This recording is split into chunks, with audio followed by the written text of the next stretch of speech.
What's good, what's goings on? It's your boy B3 and welcome to the first episode of Braziology, my new show right here on my YouTube channel. Like I said, it's your boy B3 Brazi Bulan.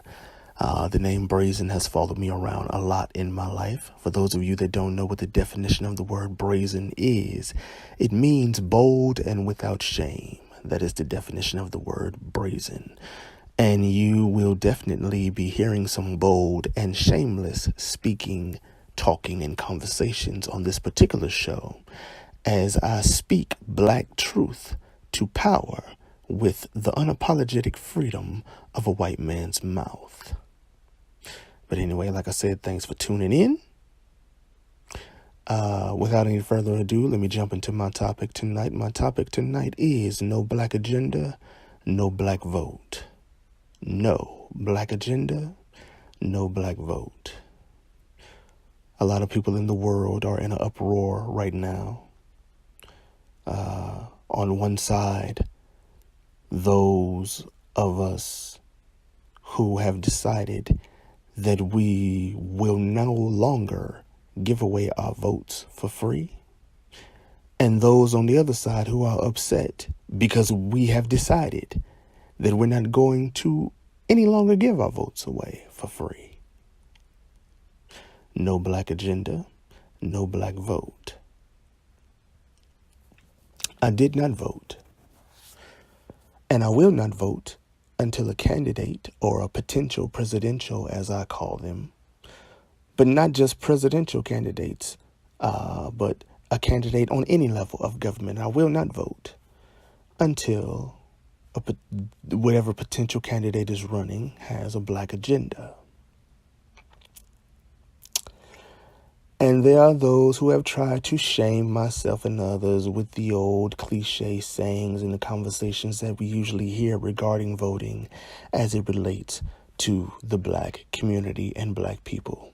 And one of those arguments is, you need to vote because our ancestors died for the right to vote.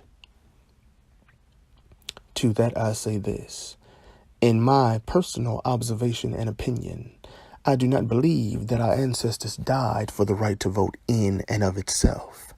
I believe that our ancestors died because they believed that having the power to vote would help change the conditions of their people. And considering the fact that we are having the same conversations and fighting the same fights 50 years later that our parents and grandparents were fighting 50 years ago, and that our children and grandchildren will be fighting 50 years from now if we don't stand up and do something, I would like to ask that what has changed since we have won the right to vote? There will be those of you who will try to answer that question by saying, well, since we had the right to vote, we now have black senators and black governors. Well, actually, we don't have black governors, black mayors and black congressmen, and we even had a black president. Yes, we had a black president. For 8 years, a black man was allegedly the most powerful man in the world, and yet he could not stop black people from being shot and killed, most of the time for no reason, and most of the time without the people responsible being held accountable for it. So when you make a statement like that, you make yourself really sound a little bit stupid, because it was one thing back in the day when we did not have alleged or supposed positions of power and black people were being shot and killed and lynched and harassed and bothered and beat up for no reason. But don't you think that with all of the black people that we have in these supposed positions of power, that would change? I'll let you marinate on that. Another conversation that I hear in regards to the black community is that the problem with black people is that black people expect the government to fix their problems. Black people need to fix their own problems in their own communities. I 100% completely and totally agree. So, if black people have the power to fix our own problems in communities, which we do, what is the purpose for casting the vote for a politician who's not going to do anything for us? I'm supposed to use my vote to cast a vote for a politician to put that politician in office and have that politician use the power of that office to assist and benefit everybody else's community but mine? No, that's not intelligent. That's not smart. And it's downright dumbass stupid.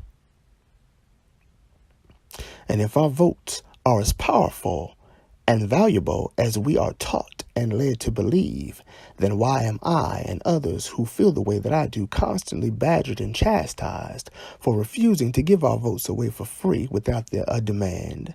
The expectation that that demand or those demands will be carried out, and the revocation of our vote if they are not.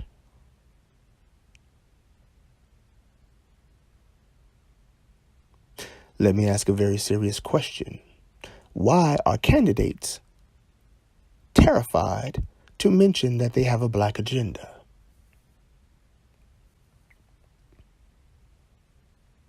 I'll ask the question again.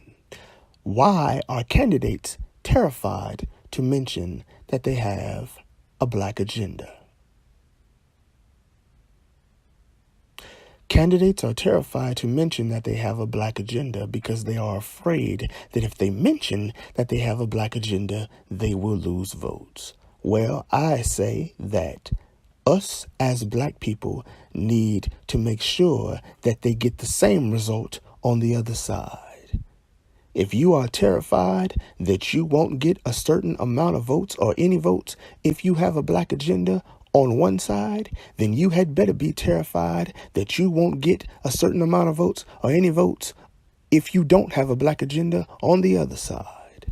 No black agenda, no black vote.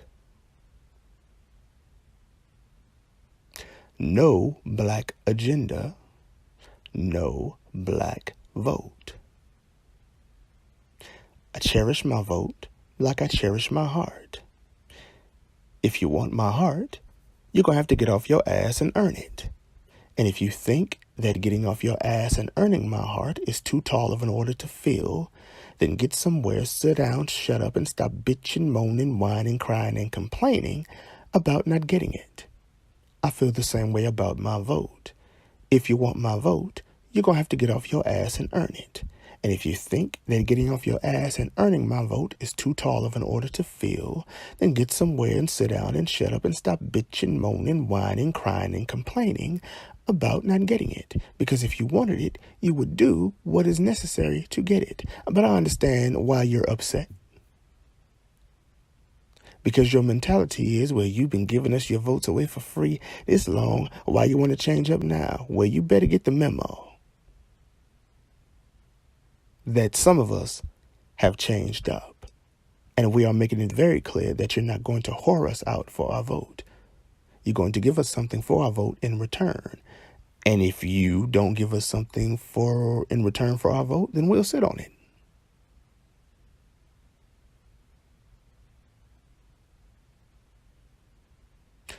One agenda that us as foundational black Americans or American descendants of slaves are pushing is reparations. We deserve reparations. Everybody else gets them, we get them. And we want it in the form of money, just like everybody else got it. So don't be trying to bullshit and go around the mulberry bush trying to play games and act like you don't know how to distribute reparations. You can distribute reparations to black people, American descendants of slaves, and foundational black Americans the same way that you do everybody else. So let me make that very clear. Not only for me personally do you need to have a black agenda, a specific black agenda for black people, not people of color, not minorities, not as Bernie Sanders says, disenfranchised communities. No, specifically for black people. And for me personally, and I know that my fellow FBAs and ADOSs out there will agree with me, that agenda had better include reparations in the form of money. And if it doesn't, don't come looking for our votes. Or I won't speak for them for that part. I'll speak for me. Don't come looking for my vote. No black agenda, no black vote. You don't half step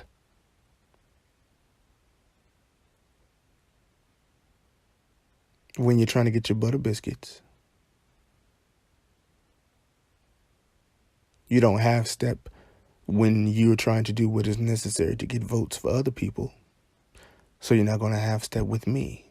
You're not going to half step with American descendants of slaves. And you're not going to half step with foundational black Americans. No black agenda, no black vote. We're also not falling for the symbolic bullshit this time. You tried to dangle Kamala Harris and Cory Booker in front of us like you did Barack Obama. We're not falling for that shit this time.